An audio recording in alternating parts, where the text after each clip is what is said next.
Olá, sejam muito bem-vindos a mais um episódio da Buildcast. E hoje a gente está entrando num segmento que a gente ainda não conversou, né, que é das farmacêuticas, das grandes farmacêuticas. E comigo hoje, né, o meu companheiro aqui, Mike, para poder me ajudar, companheiro de jornada, e o Elton da Silva, CIO da MSD. Obrigado por ter aceitado esse convite, a gente está super contente. Obrigado, Daniel. Obrigado, Mike. É um prazer estar aqui com vocês hoje. Boa, Elton. E eu sou Daniel Brajon, CEO e um dos fundadores também da Build. Elton, eu separei algumas rápidas credenciais aqui sua, né? Então, são mais de 30 anos de carreira, né? E uma carreira dedicada à tecnologia da informação, tendo passado por algumas empresinhas aqui, né? Então, a Roche, a Behringer, Gartner, Natura, Deloitte e atualmente como diretor de TI Latam da MSD Saúde Animal. E é isso mesmo, né? Sim. Já é um pouquinho de historinha. É uma carreira bastante extensa. Eu acho que fico contente, né, com o que eu consegui até hoje. E eu acho que sempre você busca, né? Tem algumas coisas em comum aí entre as empresas que você vai passando e você vai gerando suas preferências também do que trabalhar, né? Então, acho que uma das coisas que surgiu foi sempre gostei, né, e comecei na minha carreira e tudo mais em trabalhar em tecnologia, mas mais voltado para essa área de CRM, de experiência do cliente. Legal. Ou seja, onde você está ali mais em contato com o core business das empresas. E uma outra coisa que também foi bastante importante aí nessa trajetória foi tentar sempre estar muito próximo do que é a estratégia e o que é a necessidade de cada uma das empresas, seja atuando como cliente, seja atuando dentro da própria empresa mesmo. Isso ajuda muito a você dar, né, o norte correto para a área de tecnologia e para toda a equipe. Bem legal. E, Elton, fala pra gente um pouquinho, né, para quem não conhece, né, quem é a MSD, né, qual que, enfim, o tamanho da empresa hoje, o foco de vocês.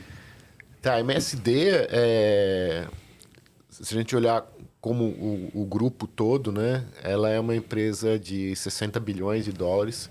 Ano passado, é a maior farmacêutica do mundo em venda. Temos o produto na área de saúde humana, que é o maior produto do mundo hoje, que é o Keytruda, na área de oncologia. E são essas duas grandes divisões, saúde humana e saúde animal, né?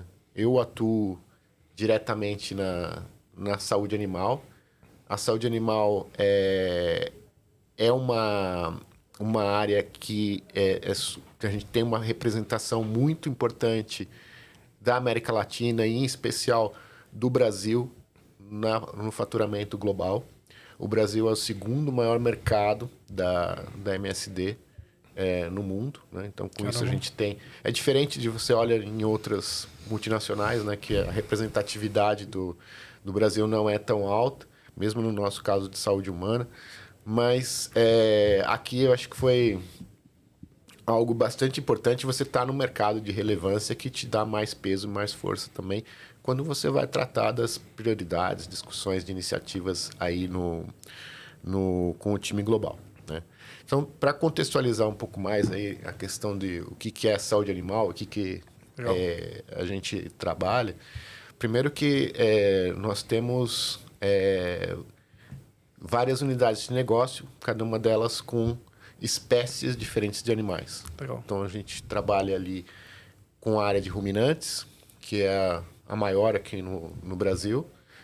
Temos a área de suínos, a área de aves, a área de aquacultura e também de animais de companhia, né? Então, a gente tem um espectro bastante grande de atuação e consegue cobrir todas essas áreas.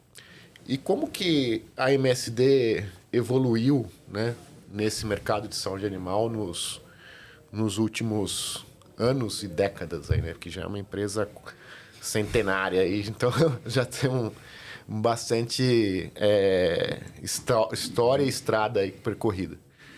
Acho que o primeiro ponto que a gente começou foi na questão de como tratar as doenças, né? Então, por exemplo, você tinha lá, sei lá, seu gato estava com otite, a gente tinha lá um remédio para tratar isso, ou, sei lá, tinha uma inflamação no gado, que a gente tinha também esses medicamentos, muitas vezes, às vezes, derivados até de medicamentos humanos, que a gente acabia fazendo uma transposição em alguma outra pesquisa para também levar para a área de saúde animal. Num segundo momento, a gente passou a trabalhar a questão da prevenção, ou seja, não só de curar, né, ou tratar um animal que está doente, mas também prevenir para que ele não fique doente. E aí que entrou principalmente as nossas linhas de biológicos, aí vacinas, né, que ajudam, né, a você ter os animais mais saudáveis. Desde do seu cachorro, do seu gato lá, que você toma uma vacina para que ele possa ter uma vida social ali bem mais segura, né? Até mesmo para a produção, né? de animais de produção, que a gente tem vacinas aí para praticamente todas as espécies e para N tipo de doenças também possíveis. Então, com isso a gente consegue trabalhar a prevenção. E o próximo passo, que é o passo que a gente vê para o futuro, é como que a gente consegue ajudar essas grandes produtores de proteína ou mesmo os animais de companhia a ter uma visão mais estratégica, seja do seu negócio ou uma relação mais duradoura com o seu pet, usando dados e tecnologia. Que legal. Então, a gente tem, nos últimos anos, feito um investimento forte na aquisição de algumas companhias nessas áreas, que complementam o nosso portfólio de farmacêuticos e biológicos, para também entrar nessa área de como a tecnologia pode ajudar nessa área de saúde animal. Produtos e serviços digitais. Exato. Para o público.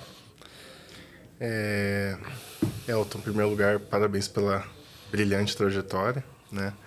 E eu queria perguntar para você, né, como líder de TI na América Latina, quais são os seus principais desafios e projetos nesse contexto? Tá. Eu acho que, bom, pensando primeiro em projetos, né? Acho que uma grande iniciativa que nós estamos levando agora na MSD é a implementação de uma nova plataforma unificada para a área de digital, né? Então, hoje, a MSD trabalhava de uma maneira muito descentralizada. Praticamente cada país tinha bastante autonomia para tomar suas decisões em termos de processos de trabalho e até mesmo em sistemas. E o que a gente está fazendo é olhar para uma maneira que a gente tenha uma plataforma mais globalizada, que permita com isso a gente ter ganhos de escala e ter mais agilidade também na movimentação e atendimento das demandas. Então é um programa, na verdade, não é um projeto, né? Que ele é muito grande, engloba aí as áreas de CRM, de web, de e-commerce, assinaturas de serviços e serviço a clientes. Então são 5 grandes blocos aí, e embaixo de tudo isso uma camada de dados também, que vai permitir com que a gente comece a olhar o negócio de uma maneira mais uniforme através das operações do Globo. É um programa gigante, né? Vai entre alguns milhões de dólares aí, e que a gente está agora na fase inicial ainda dessa jornada, mas que nos próximos 2 anos a gente deve ter avançado bastante com isso. Legal. E, Elton, quando a gente fala de digital, produtos digitais, eu acho que isso está muito relacionado a um movimento que a gente enxerga no mercado, que é da visão com que as empresas enxergam a área de tecnologia, né? Então, a gente, inclusive muito do nosso propósito, da missão da Buildbox, é poder ser um parceiro para auxiliar nesse movimento de uma TI muito de infraestrutura, muito estruturante, né, para manter a empresa viva, para uma TI cada vez mais estratégica, né, que está ajudando o negócio a construir o seu futuro, né? Você, com 30 anos de carreira, você enxerga que esse foi um dos movimentos, ou está sendo um dos movimentos da TI como um todo, né, durante essa sua jornada? Sim, eu acredito que cada vez mais, né, a TI ela tem que ser, né, um aliado de negócio. E se a gente pensar, né, voltar no tempo, né, até para que foi criada a área de tecnologia, né, na época dos antigos CPDs ainda, né? Era para resolver problemas e trazer valor para o negócio, né? Então, seja lá, naquela época ainda era o básico, né, era fazer a contabilidade funcionar de uma maneira mais interessante, ou até mesmo como você emitir uma nota fiscal de maneira mais ágil. E com isso, a gente foi resolvendo os problemas e fomos melhorando, fomos surgindo novos problemas. E hoje a gente está num estágio também, né, que a gente tem novas ferramentas para aplicar e novas... Mas acho que o que não mudou aí é o que a gente tem que sempre estar atrelado à estratégia do negócio e, baseado nisso, né, desenhar essas soluções que vão mover o ponteiro dos resultados da empresa. Porque senão a gente fica só na tecnologia por tecnologia e acaba não gerando o valor necessário aí que a gente espera para os investimentos que são feitos. Perfeito. E Elton, assim, na sua carreira, você, em diversos momentos, você pôde viver os dois lados da mesa, né? Então, como consultoria e depois como cliente, né? Vivendo o lado interno da TI. Quão diferentes são esses dois lados, assim? Como foi isso para você? Isso é interessante, né? Interessante viver que são perspectivas bem diferentes, né? Apesar de, no fundo, ali nas atividades, você está fazendo praticamente a mesma coisa, mas o contexto vai dar uma diferença, né? Eu acho que, de um lado, quando você está numa consultoria, o que me fez mudar e experimentar para o outro lado, primeiro foi a questão da continuidade. Ou seja, você está num ritmo ali de projetos, acabou o projeto, vamos embora, vamos para o próximo cliente, vamos fazer uma nova iniciativa.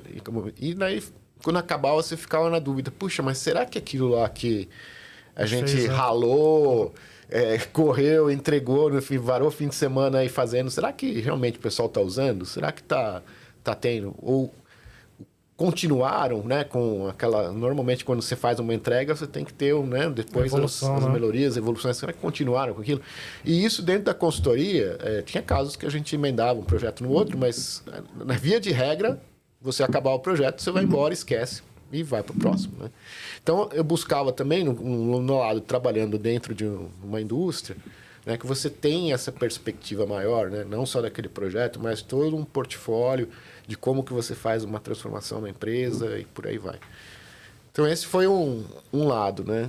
E o outro lado também, que eu acho que é bem peculiar, que foi uma história logo quando eu saí, que eu estava na consultoria, e no dia seguinte, quando eu entrei na empresa, eu estava lá numa reunião e falando a mesma coisa que eu falava na consultoria, e o nível de atenção e seletividade que o pessoal tinha com relação ao que eu falava era totalmente diferente.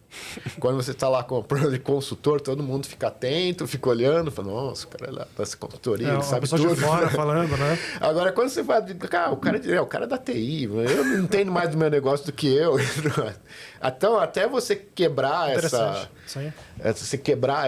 esse paradigma, né? Vai muito trabalho, gerar uma relação de confiança, até que o pessoal sinta que realmente você sabe do que você está falando, né? E que pode aportar.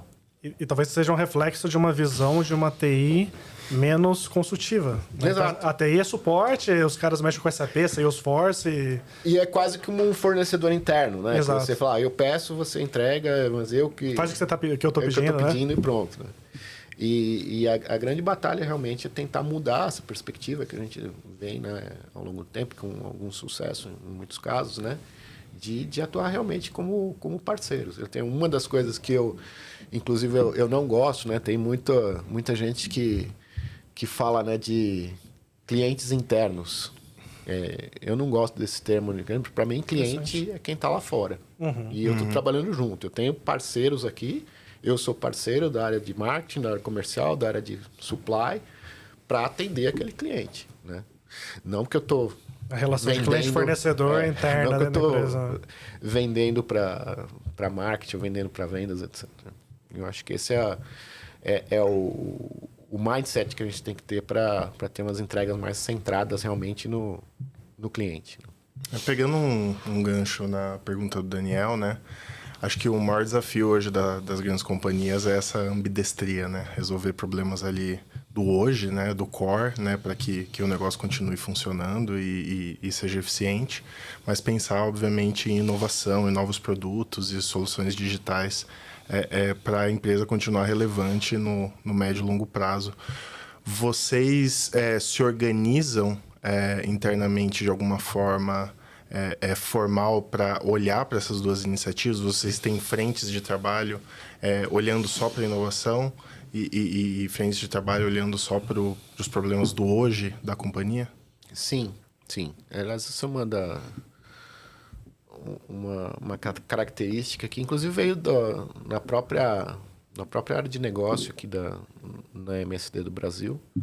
Eles começaram a se estruturar desse jeito e nós também, em TI, temos algo no mesmo estilo, né? E que a ideia é realmente você tem um negócio core que ele é super relevante, que você não pode deixar de ter atenção, e é onde você vai colocar a maior parte dos seus esforços ali, né? E pessoas e tudo mais. Mas você tem que ter também um grupo menor, mas que está focado em construir o futuro, né? Então, esse grupo ele tem que ter mais autonomia e liberdade de pesquisar coisas que podem, aparentemente, não fazer sentido até no momento, ou não ter ROI, mas que vão construir soluções para o futuro. Muitas das coisas que... E o espírito muitas das coisas que são feitas ali vão dar errado, e vão mesmo, né? Porque é risco. Mas, se você acertar uma ou duas, são aquelas que podem trazer diferença aí para o futuro, né? A MSD, você acha que convive bem com... Pode ser que dê errado, mas a gente precisa estar constantemente testando novas hipóteses. Você acha que... Algumas empresas não lidam bem, né? Esse grau de risco, né? Exato. Você considera que a MSD já internalizou e assumiu esse risco como parte fundamental para garantir aí a perenidade da companhia? Sim. Eu acho que sim. Por ser uma companhia baseada em inovação também, né? Isso facilita, né? Sim. Então, a gente... na cultura, né? Tem essa questão. Mas era assim, tá na cultura, mas era muito também na inovação de produto. De produto, em si, isso. né? P&D, né? No P&D, cientistas, etc. Nesse mundo onde a gente está olhando mais para soluções integradas, digitais, etc., a gente... também tem que ter um nível, uma mentalidade próxima do que se faz no R&D, lá onde você começa com 100 moléculas e acaba em uma. Você vai fazer a mesma coisa com projetos que vão terminar aqui. A diferença é que o tempo, né, e o ciclo, né, é bem mais rápido do que o desenvolvimento de uma molécula. Perfeito. E, Elton, um movimento que a gente vê muito, né, quando a gente fala de transformação digital, algo que acaba sendo muito marcante é esse grande objetivo de trazer receita de forma digital, né? Então, da mesma forma que eu trago receita desenvolvendo novas vacinas, como é que eu consigo trazer novas linhas de receitas digitais? E a gente acaba sempre usando muito o exemplo da Ambev, né? Então, a Ambev, durante muito tempo, as linhas de receita era venda de cerveja, venda de produtos, né? E agora, né, a gente tem uma empresa falando que ser uma cervejaria quase não representa mais eles, porque eles têm boa parte da receita vindo de 2 grandes produtos digitais deles, né? Por tudo que você está trazendo para a gente, eu acho que esse é um movimento que a MSD está passando. E sendo esse o caso, você consegue compartilhar com a gente alguns produtos digitais que vocês estão investindo ou que já estão bem estabelecidos? Sim. Com certeza, eu acho que essa questão de transformação digital, a transformação propriamente dita, passa e ocorre quando você começa a obter receitas a partir de produtos digitais, né? Isso não é digitalização. Não é digitalização nem otimização, né? Porque muito que... Até mesmo se você falar, vou melhorar a experiência do cliente para fazer uma compra conosco. Isso não é transformação digital, né? Eu estou fazendo as coisas... Né? Eu estou fazendo o meu mesmo modelo de negócio otimizado com o digital para facilitar e melhorar a experiência dele. Tá bom, mas eu não estou transformando. Transforma quando eu começo... Né? A gerar ativos que podem ser vendidos, ou posso gerar soluções, hardware, software, plataformas, dados, soluções, né? Dados que a gente pode monetizar. Né? Dito isso, né, a gente tem algumas apostas dessas aquisições que a gente fez nos últimos anos para gerar essas novas receitas. Acho que a principal delas, e acho que tem maior nível de escala no momento, é na área de monitoramento de gado leiteiro.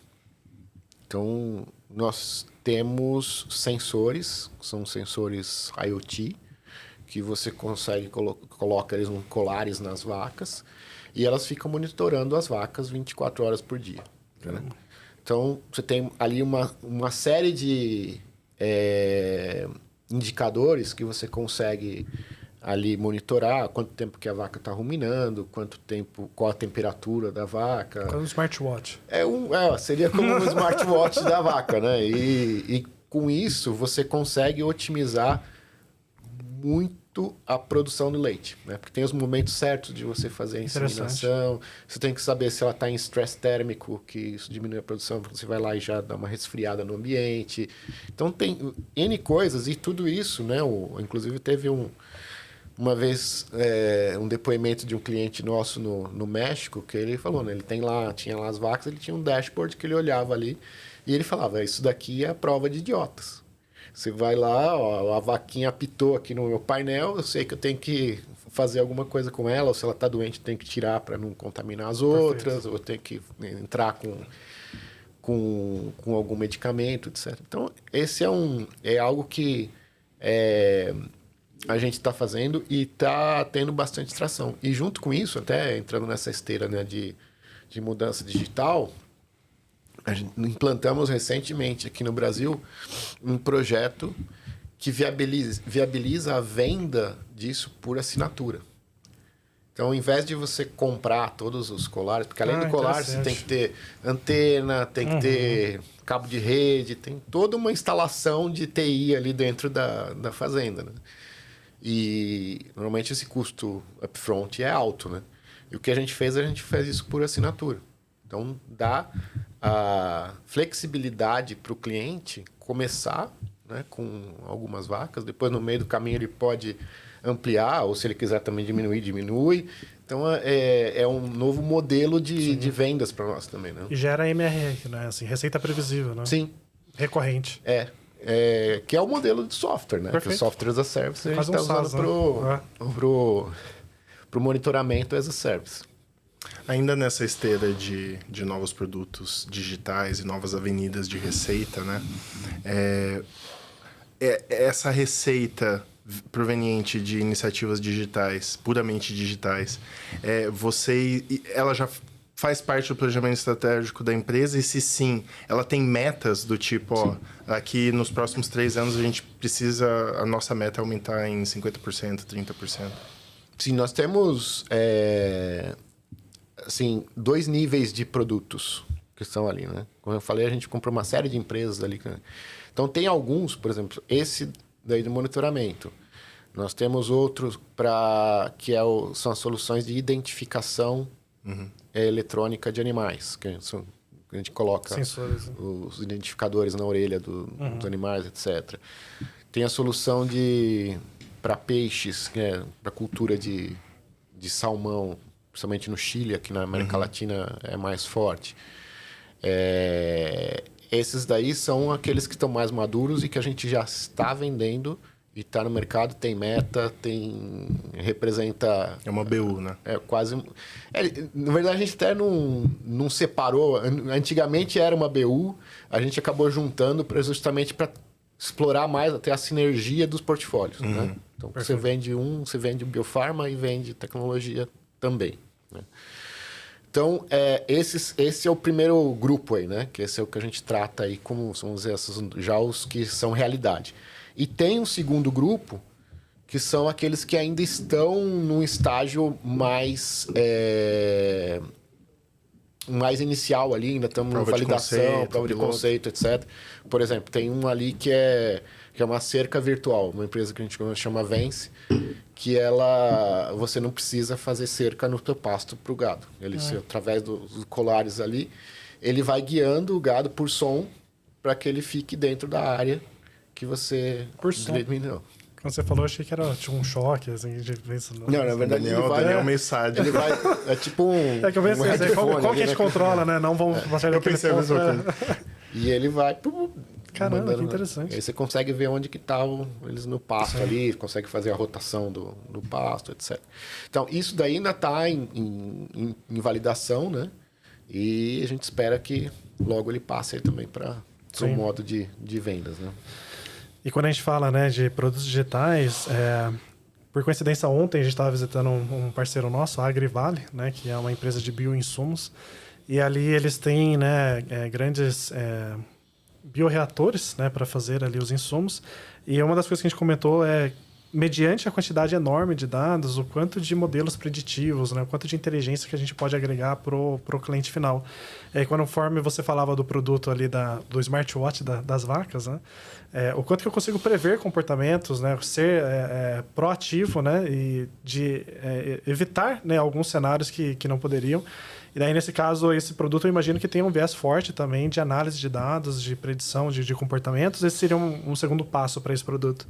Não, sim, ele já tem. Já tem bastante coisa. Bastante coisa, mas eu vejo que é onde a gente tem mais espaço para crescer. Perfeito. Dentro dessa área. Porque, por mais que você tenha algum tipo de patente, coisa, quando a gente fala em hardware, a gente sabe que mais cedo ou mais tarde você vai ter alguém que vai fazer algo parecido ou igual, né? Então, qual que vai ser o diferencial? Vai ser como que a gente trabalha melhor essas informações, a gente cria modelos preditivos que vão realmente integrar isso com outras fontes de informação também, né? Que vão trazer ferramentas úteis aí para o produtor, né? É legal. E falando de inovação, Elton, vocês ganharam por 2 anos, né, consecutivos aqui um prêmio de uma das top 100 empresas mais inovadoras no IT Forum, né, que é uma grande referência de tecnologia. Fala pra gente como foi um pouco essa experiência, qual case vocês apresentaram. Não, foi bem legal. Tento participar lá todo ano desse prêmio aí do IT Forum, que eu acho que é bem interessante. Primeiro que ele ajuda a gente a ter uma comparação aí de como que a gente vai nessas práticas de inovação, né? E depois, também, olhando para os outros participantes, a gente tem algumas inspirações também que podemos trazer para dentro de casa, né? Espero que também, o nosso também ajude os outros. Esse prêmio, ele leva em conta 2 coisas. Primeiro são as práticas internas. Tem um questionário ali com uma série de perguntas que você faz sobre as práticas internas. E eu acho que uma das coisas que ajudou a gente nisso, que eu considero, né? Pelo menos, não sei como foi lá, mas a minha visão essa cultura de experimentação que a gente acabou falando antes um pouco, né? De como que a gente abre esse canal aí para que a gente consiga testar algumas coisas novas. E a outra parte é um case, né? Então, a gente teve algumas ideias, alguma coisa. No último ano, nesse prêmio que a gente ganhou, foi um case de inteligência artificial generativa, que a gente fez agora em 2024, né, no ano passado. A gente já tinha... Foi no começo de 2024, na primeira metade de 2024, quando já estava, né, o hype de ChatGPT, e todo mundo já estava acelerando bastante. E junto com o nosso time de cientistas de dados, né, nós estávamos buscando algumas oportunidades ali para tirar valor disso, né? Como a gente tinha lá as APIs já conectadas ali com o OpenAI e tudo mais, até que depois de algumas tentativas e erros, né? A gente tentava algum case, tinha valor, mas será que isso vai realmente ajudar ou não, etc. Até que a gente se deparou com um caso importante, porque é de como que a gente apoia o lançamento de novos produtos. Então, dentro do mercado farmacêutico, né, os primeiros 6 meses que você tem depois do lançamento do produto, eles vão ser determinantes de como que ele vai se comportar no mercado para os próximos 10, que é o período que a gente tem de exclusividade, né, de uso. Ah, entendi. Então é muito importante esse lançamento. Depois que você perder esse momento inicial, é difícil de recuperar a atração. Então, nesse período após o lançamento, quanto mais informação a gente tem de como que o mercado está recebendo, qual a opinião dos clientes, etc., melhor para a gente ter feedbacks e ajustar o plano que a gente fez para o lançamento. E a gente olhou, percebeu que tinha uma fonte muito rica de informação dentro do nosso sistema de CRM. A cada visita que o nosso time fazia com os clientes, ele tem lá um campo de comentários, onde eles escrevem ali, né? Texto, O cliente comentou campo qualquer aberto. coisa. um campo aberto que ele coloca ali o que aconteceu. Então a gente teve a ideia assim, vamos trazer todas essas informações de visitas e vamos criar alguns prompts aqui para sintetizar qual é a percepção que o mercado está tendo desse produto, né?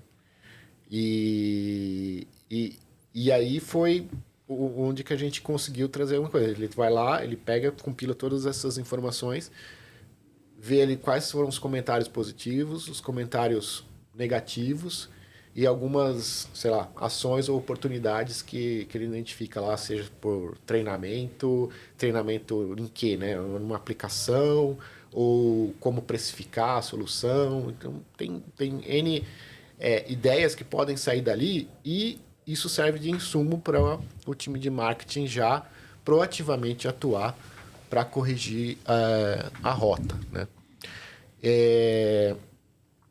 Nós fizemos isso e foi interessante que o primeiro país que a gente fez, que lançou um produto aqui na América Latina foi o Peru. E a gente estava na dúvida, né? Como fazer, porque era um produto totalmente novo. E o que a gente fez foi pegar o mesmo tipo de informação dos nossos colegas da França, que eles tinham lançado 3 meses antes. Ninguém sabia ler francês, né? Mas o ChatGPT sabia, né? Então, ele conseguiu extrair todo o conteúdo em outra língua e jogou para o espanhol, ou para o inglês, ou qualquer outra língua que seja. E já não saímos do zero, né? Já saímos com uma certa experiência do que aconteceu na Europa. E a partir daí começamos a criar, né, essa base. Desafios, né? E isso serviu para o Peru, foi para o México, e recentemente, agora esse mês passado, lançamos no Brasil também o Bravecto 365, que é um produto revolucionário para o tratamento de prevenção de pulgas e carrapatos, né? Que ao invés de você dar um comprimido para o cachorro comer, ele é um injetável e ele te dá 1 ano de proteção. Então você consegue ficar 1 ano com o seu cachorro livre de pulgas e carrapatos. E antes a duração com remédio era de quanto? 3 meses. 3 meses. 4 vezes mais forte. 4 vezes mais. Então, a conveniência disso é muito, muito grande, né? E é um lançamento de vocês. É um lançamento que a gente fez esse mês aqui no Brasil. E para isso vocês compilaram informações do resto do mundo que já tinha lançado para ter aprendizados. E agora é um aprendizado contínuo. E isso vai ser usado muito porque nós temos um momento muito bom agora, que nos próximos 3 anos, nós temos uma série de produtos para serem lançados aqui na saúde animal. Né? Então, você acha que a gente nunca teve tanto Farmacêuticos produto mesmo. para lançar de uma vez só. Caramba. Então, estamos num período com um pipeline muito bom. E, para isso, a gente tem que ser muito assertivo nesses lançamentos. Né? Para não... Ainda na temática de AI, Elton, vocês tiveram uma iniciativa de treinar algumas centenas de pessoas, né, numa capacitação com AI generativa, né? Você poderia falar um pouquinho sobre essa iniciativa? Quais pessoas da empresa foram foco dessa iniciativa? Quais foram os feedbacks coletados? Enfim, conta um pouquinho dessa experiência, desse treinamento. Legal. Tá. Achamos que esse tema era bastante importante, porque quando a gente começou com essa história de AI generativa, a gente viu que tinha muitos aspectos aí a serem abordados.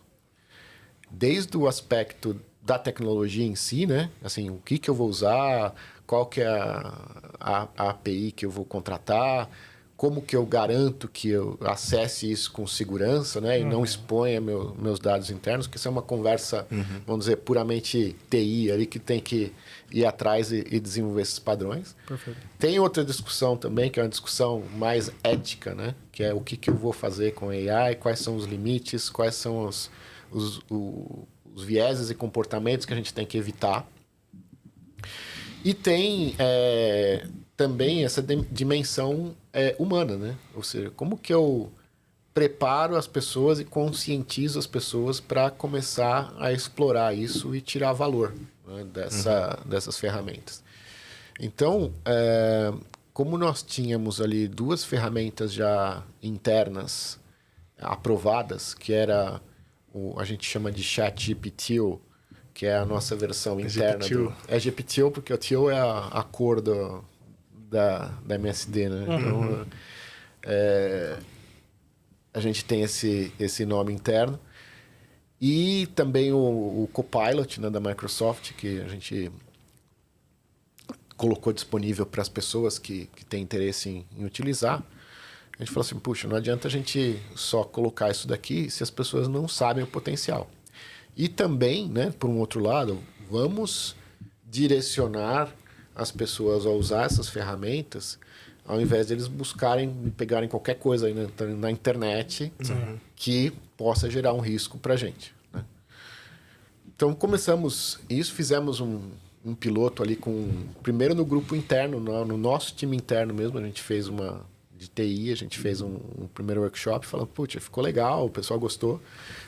E aí começamos a procurar as áreas de negócio. Então, começamos no Brasil, a gente fez umas sessões abertas para as pessoas se inscreverem, teve um bom interesse ali.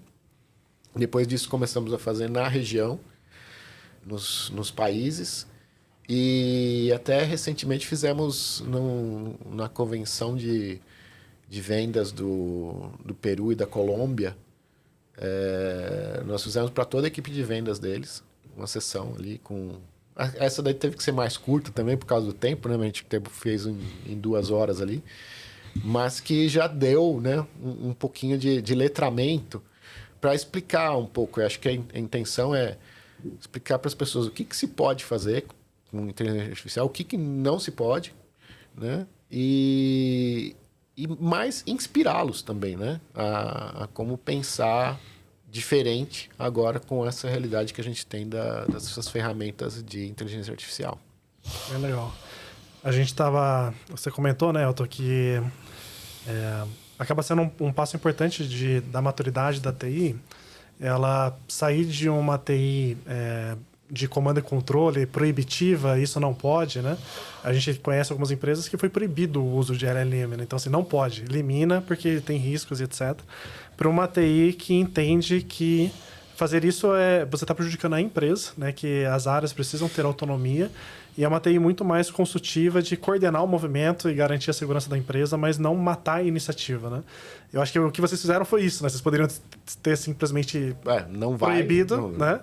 E não, assim, vamos empoderar, né, esse movimento, né, definindo limites, né, algumas linhas de governança, mas não eliminando uma iniciativa que acaba sendo uma tendência, né? Então, a TI muito mais de coordenação.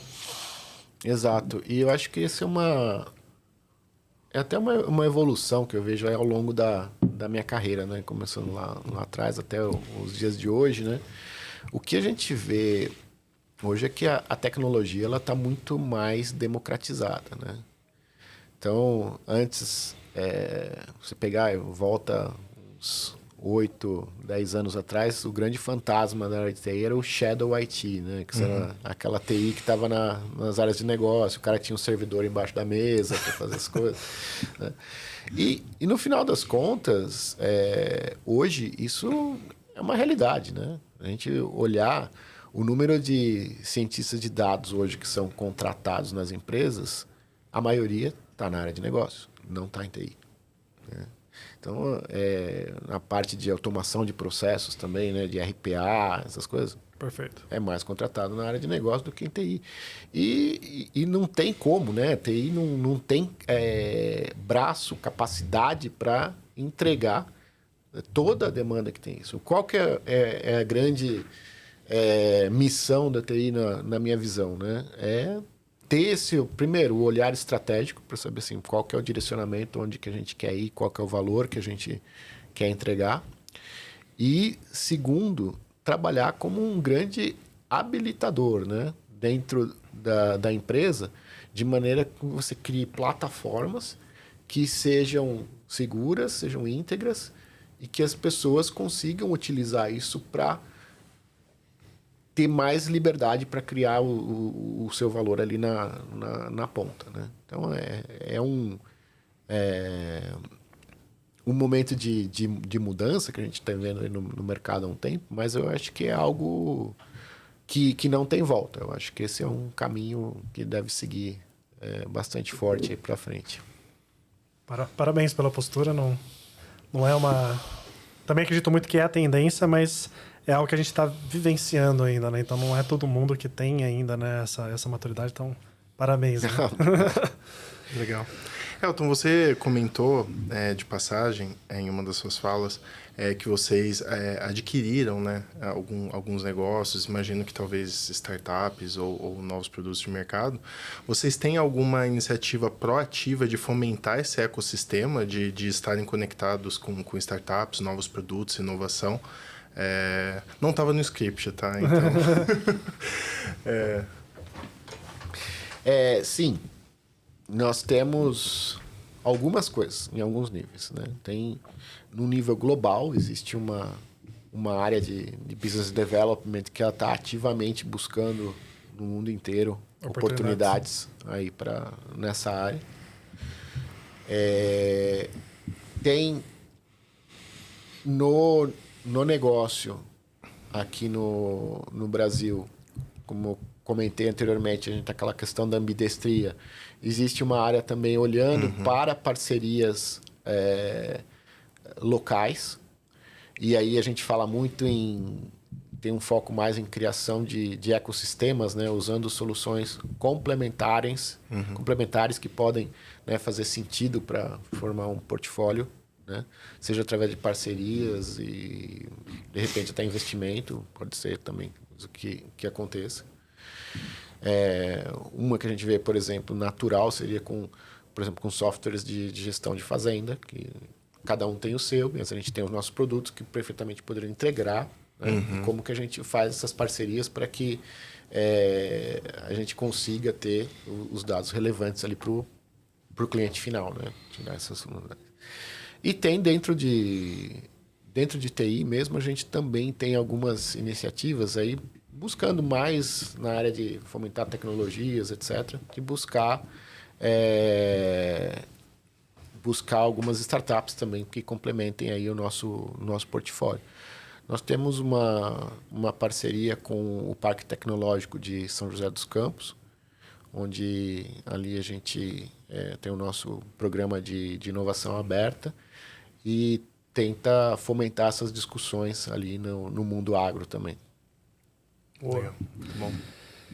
Eu tô falando um pouquinho de futuro, né, do que nos espera. A gente costuma brincar que o mundo está se dividindo, né, pensando nos extremos, das pessoas que entendem que AI é um hype, né? A AI já existe há 50 anos, ou enfim, né, é muito mais blá blá blá do que realmente entrega de valor. E a gente tem um outro extremo das pessoas quase apocalípticas, né? Então, poxa, a AI vai mudar o mundo, vai assumir as funções de todos os funcionários, né? De todos os humanos. Para você, né? Como que você enxerga o futuro? Quanto que IA realmente é um hype ou algo que veio para mudar a história da humanidade? Eu acho que definitivamente não é um hype, né? Como você mesmo disse, né? Ela é uma tecnologia que já está aí há muito tempo. Só que ela não tinha a visibilidade que ela tem hoje, né? Então, claro, né? A gente já tem muita coisa que usa inteligência artificial faz tempo, né? Modelos de crédito nos bancos são os clássicos. Até mesmo o Waze. Quanto tempo faz que a gente usa o Waze, né? Para andar? E tem inteligência artificial ali, né? Mas o grande virada aí, eu acho que foi com a introdução do ChatGPT, que ele deu uma cara, né, para uma IA, interface, e uma interface que você consegue escrever, falar e interagir de uma forma muito mais fácil. Você não precisa ser um cientista ou um dev de Python ali para conseguir tirar as informações. Ficou muito mais acessível, né? Então, eu vejo que o impacto que ela vai ter, vai ser duradouro, sim. E ela tem um potencial de gerar grandes disrupturas aí na economia e na sociedade, né? E, inclusive, uma vez eu participei até de uma apresentação lá em que se falava, né, o que você vai fazer com os ganhos que você tem com a AI, né? Você vai pegar e colocar no bolso, né, aquilo lá que é produtividade pura, né, e entra, ou você vai usar isso para disruptar o mercado, fazer novos serviços, etc. Muita coisa que às vezes a gente paga hoje, você pode oferecer de graça, porque o custo vai ser super baixo, né? Algumas opiniões, pareceres que são gerados por profissionais do conhecimento hoje vão ficar muito acessíveis, né? Então, eu acredito que no futuro a gente vai... Eu tendo a ter uma visão positiva, né? Que a gente vai usar AI para... Positivo otimista, né? Para melhorar, né, a sociedade. A gente tem grandes oportunidades aí de otimizar o papel dos profissionais, especialmente aqueles profissionais que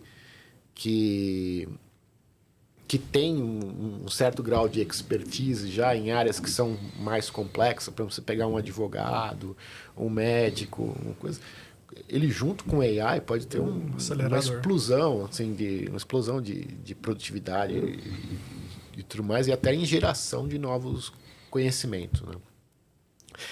Mas, como toda tecnologia, né, que a gente vê, você tem um lado bom e o lado negativo, depende do que você vai usar ela para, né?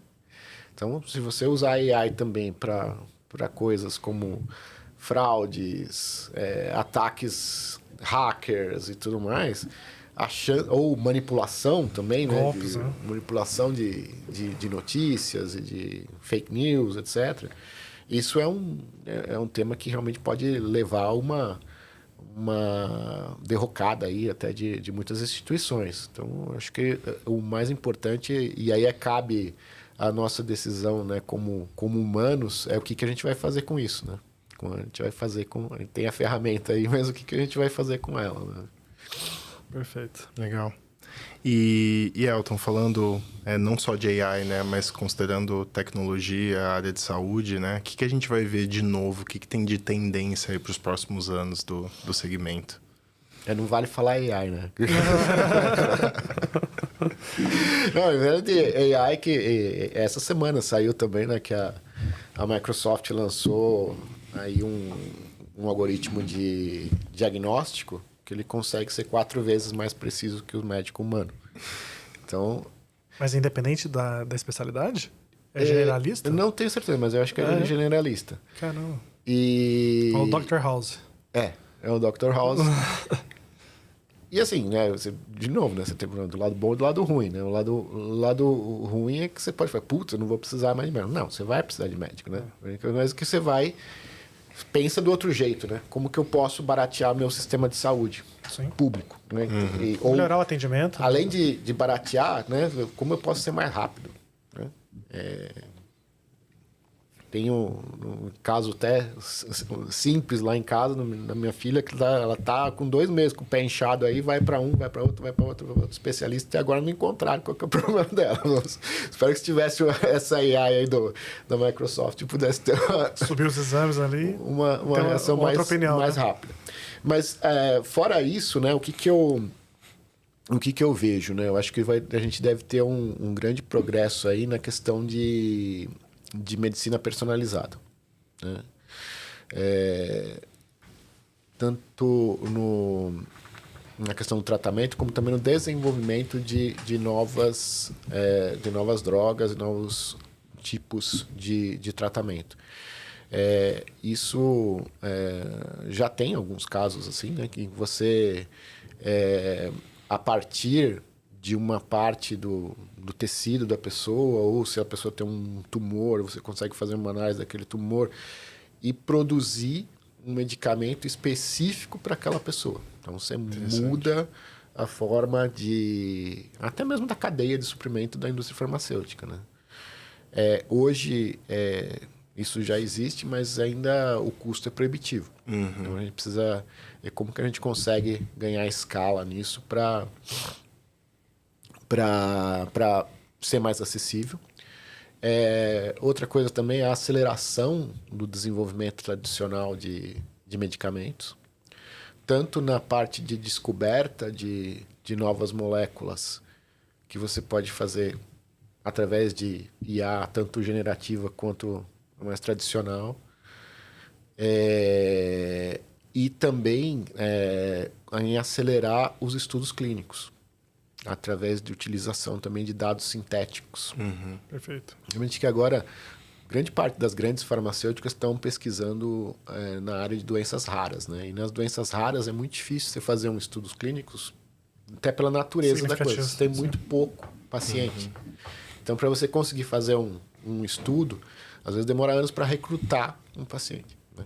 Então, se você tiver essa capacidade de, primeiro, achar mais fácil esses pacientes, e segundo, você também se valer de dados sintéticos, fazer dados baseados em evidências reais para ter uma validação mais rápida, isso também consegue diminuir o ciclo de desenvolvimento e de chegada dessas drogas no mercado. Muito bom. Bem interessante. Elton, quando a gente pensa, né, em questão... Uma vez eu ouvi a questão de que o maior desafio das empresas é manter relevância, né? Inovação, talvez um dos maiores objetivos é essa questão de manter relevância, que é basicamente o tamanho do impacto que eu causo no mundo, né, no mercado, porque a tendência natural de todos os seres humanos ou empresas é a gente perder relevância, porque como não está mudando continuamente, a gente precisa, né, ter esse movimento. Que dica que você poderia deixar, né, para empresas falando sobre essa busca contínua de relevância através de inovação, assim? Eu acho que a principal dica aí é quando você fala em relevância, é relevante para quem, né? E o para quem é sempre o seu cliente. Perfeito. Então, muitas vezes organizações crescem e elas, talvez por empáfia ou talvez por muita autossegurança, elas ficam pensando só no seu próprio umbigo e esquecem de olhar para o cliente. Então, acho que a grande dica aí para você se manter relevante é nunca perder esse contato. Estar sempre próximo, entender como esse cliente está, entender como esse cliente está evoluindo, né, com o tempo. A gente falando de saúde humana de novo, né? Outro dia eu vi um estudo que até com o maior número de faculdades de medicina no Brasil, em 3 anos, a maioria dos médicos vai estar na faixa de 35 anos para baixo. Ou seja, é uma geração nova que tem hábitos diferentes, muito mais conectada, muito mais digitais. Como que a gente chega nessas pessoas, né? Será que é no mesmo modelo antigo ou será que eu tenho que pensar em modos diferentes de acessar essa... Então, eu acho que a grande chave aí é justamente essa, né? Botar sempre verdadeiramente o cliente no centro das atenções e manter esse contato, né? Ir lá, e vai lá na fazenda, visitar, entender como é que funciona, entender como é que o que está acontecendo com os animais, falar com os donos dos pets, né? Então, tem muito desse olhar aí, né? Acho que fomenta muito a questão da relevância. Tudo começa com uma escuta ativa e constante do Exato. cliente. É isso, né? Elton, muito obrigado pelo bate-papo. O tempo passa rápido, né? Uma conversa super legal. E a gente sempre pede para, no final, o nosso convidado poder compartilhar um grande aprendizado que ele teve, né? Algo que impactou a jornada dele e que sirva, né, como mais uma dica para quem está nos ouvindo, seja para empresários, executivos ou para a população em geral. Você consegue compartilhar com a gente? Eu acho que sim. Eu acho que uma coisa super interessante, né, na área de tecnologia é que desde o começo, né, a gente está habituado a mudanças. Uhum. Então, como tecnologia sempre é algo dinâmico, e a gente vê, né, quando eu comecei minha carreira lá atrás, ainda programando em mainframe, você vê como todas as coisas que foram sendo introduzidas ao longo do tempo, e nesse período, qual que é a grande capacidade que a gente tem? É como você reaprender as coisas, como você se adaptar, né? Então, nessas grandes mudanças que aconteceram, eu sempre tinha curiosidade. Puxa, agora vem uma coisa nova aqui, deixa eu entender como é que funciona esse bicho, né? Para ver como que eu também posso aproveitar e como eu posso crescer e me desenvolver com isso, né? Então, essa curiosidade, essa vontade de estar sempre aprendendo coisas novas é que garante, né, com que a gente cresça e que a gente também descubra novas possibilidades e eventualmente até, tem caso até de outras pessoas, de novos caminhos também. Tem gente que fala, você vai crescendo, se desenvolvendo e fala, puxa, agora o meu caminho não é mais por aqui, eu quero empreender, ou eu quero, sei lá, fazer uma carreira completamente diferente, vou fazer uma outra faculdade. Mas essa busca por conhecimento, acho que é o grande motor aí que a gente tem que ter para continuar nessa nossa jornada e trazer nossa carreira de uma maneira prazerosa e produtiva. Muito bacana. Gostei quando você falou de reaprender, né? Eu acho que muito do processo envolve a busca contínua também, mas eu acho que é uma humildade de entender que esse processo de evolução envolve também muito desaprender, né? Sim. Então, essa humildade de, poxa, as coisas estão mudando, porque muito do que a gente entende, que a gente vê é o desafio das pessoas agarradas naquilo, né? Assim, de, poxa, eu aprendi isso, né? E às vezes até fechadas para a inovação. Então, muitas vezes é desaprender o que a gente viveu durante a vida inteira para entender que existem formas novas, né? Isso, como eu falei, né? Eu comecei lá trabalhando com mainframe no COBOL. Poderia ter ficado, até hoje ainda tem bancos ainda que não usam mainframe, mas ele está lá. Mas talvez eu não tivesse passado por nem metade da experiência que eu tive até hoje. Perfeito. Eu acho que exige uma postura corajosa, né?